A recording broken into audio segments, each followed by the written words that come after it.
کیا ہم مہاجر اور انصار ہیں؟ کیا ہم اللہ کی خاطر اپنی بری عادات کو چھوڑ کر نیکی کی طرف ہجرت کر سکتے ہیں؟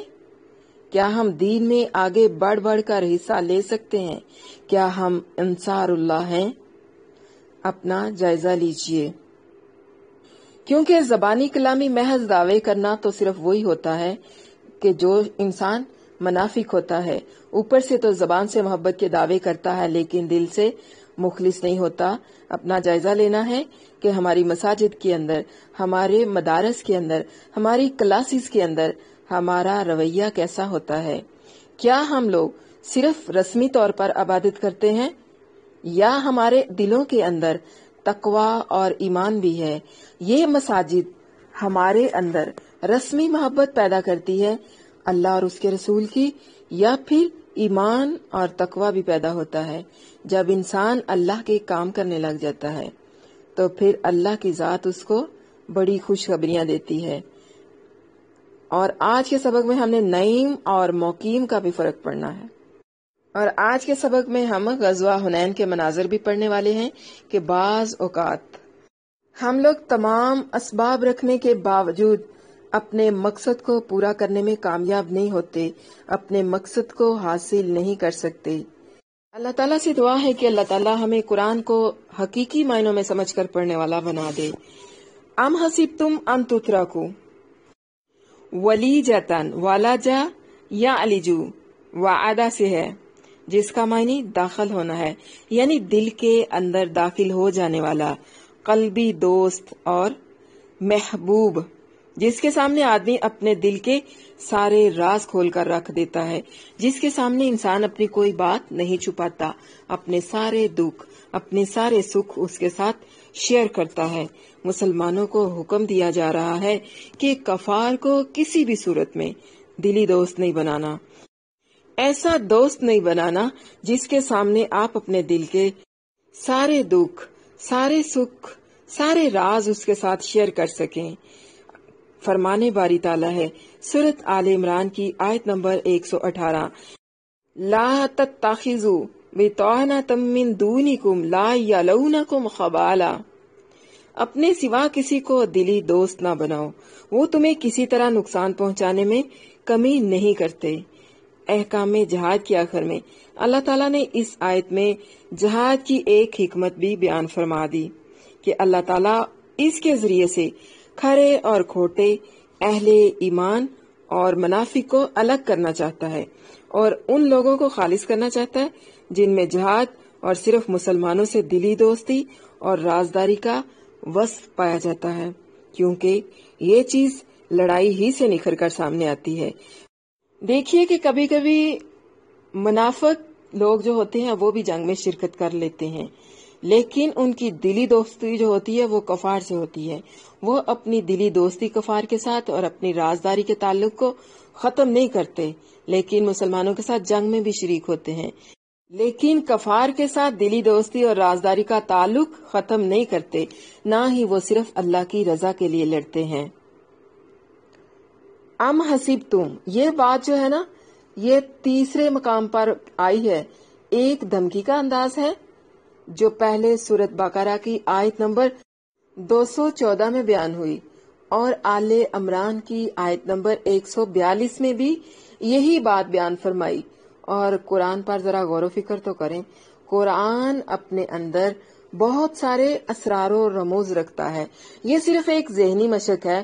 غور کریے ذرا، آج کی جو آیت ہے ہمارے پاس، آیت نمبر 16، ان اعداد کو ذرا ہم پلس کی صورت میں گنتے ہیں، کاؤنٹ کرتے ہیں کہ کتنے بنتے ہیں۔